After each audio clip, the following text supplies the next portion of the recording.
To explain why the limit as x goes to 0 does not exist, we can look at the graph.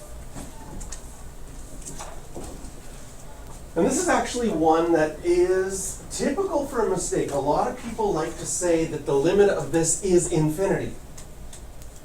And sometimes we can say limits are infinity. But this one doesn't exist because if I come from the left side, it goes to negative infinity. But if I come from the right side of 0, it goes to positive infinity. So our left limit and right limit are different.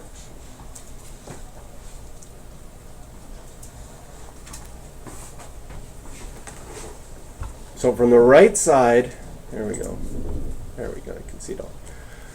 From the right side, it goes up to positive infinity, but as you approach 0 from the left side, it goes to negative infinity. And at any time your left-hand limit and your right-hand limit don't coincide, we say the limit doesn't exist.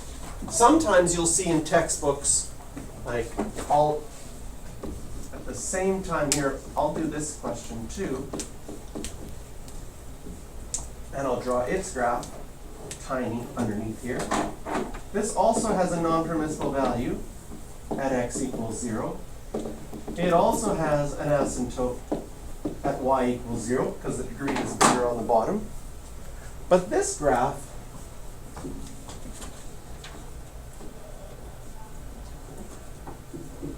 looks like this.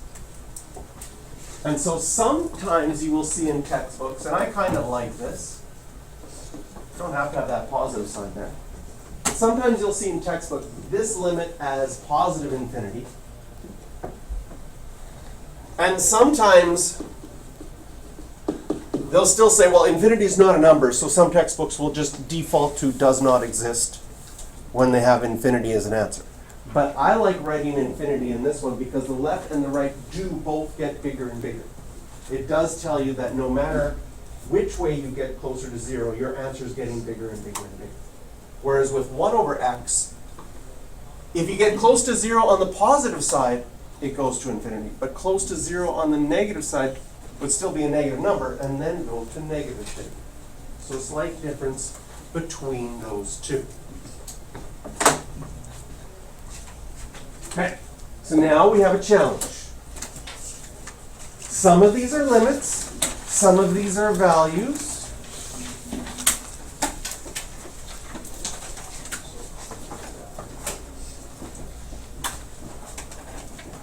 Some of them have the negative and the positive, meaning they're coming from the left side, from the right side. If there is no plus or minus, then the limit has to exist from both sides. So I'm going to give you, I just want you to look at the first 4.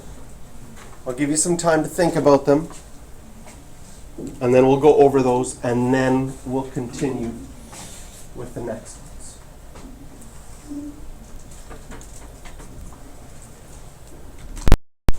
All right, let's see how you did. First of all, f of negative 4. That means you plug in negative 4. What do you hit? You hit a hole. So we say this is undefined. How many of you put down 2 because it was nicely labeled? Yes. But the hole is labeled. The actual value of f of negative 4 is not possible. Now, if we go to negative 4 from the left side, you get really close to 2. So the limit from the left side is 2. If you go to the negative 4 from the right side, so this is what I imagine. I'm traveling along it from the right side, getting closer and closer. What does my y value get closer and closer to as a result? It gets closer to 2. And so the limit as x goes to negative 4, even though f of x does not exist at negative 4, the limit is 2, because both the left and the right are the same.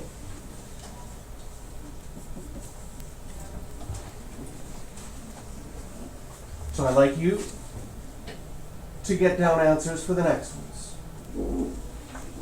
The one that you're most unsure of, make sure you check with your neighbor and say, what did you get?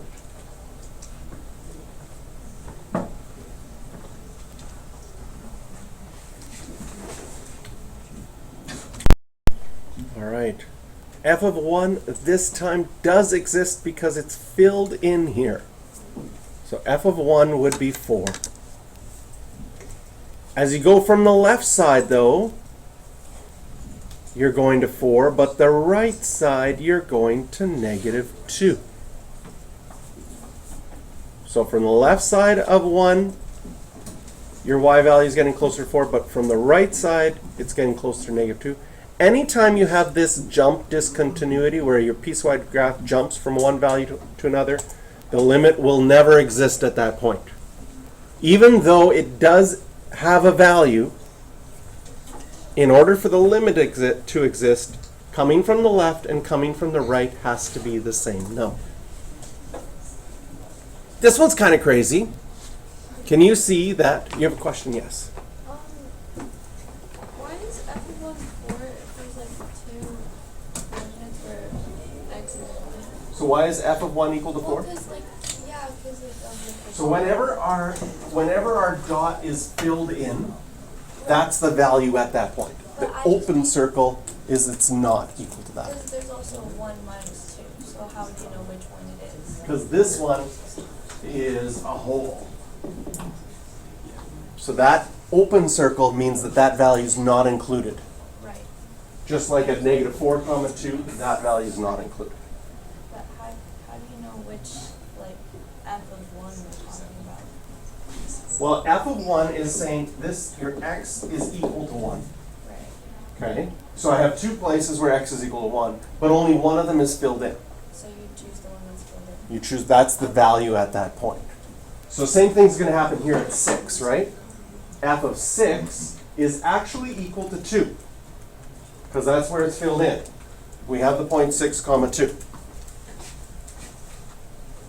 But as I go from 6 to the left side, it's getting close to 5.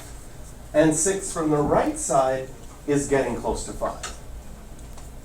So when we do the limit, it's going to be 5, not the actual value. Even though the actual value at that point is 2,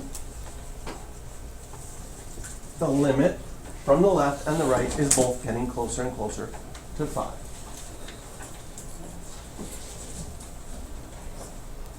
Is this a function? Yes, it passes the vertical line test. Even though it's like really weird at 6, it still only hits 6 at that point and has the holes the other point. So this would still be a function. All right, if you want to practice some limit stuff in your textbook, there are a bunch of limit questions. And then these ones, these AP practice problems on page 89 are really nice AP style questions. I would recommend at least reading them through and trying a couple.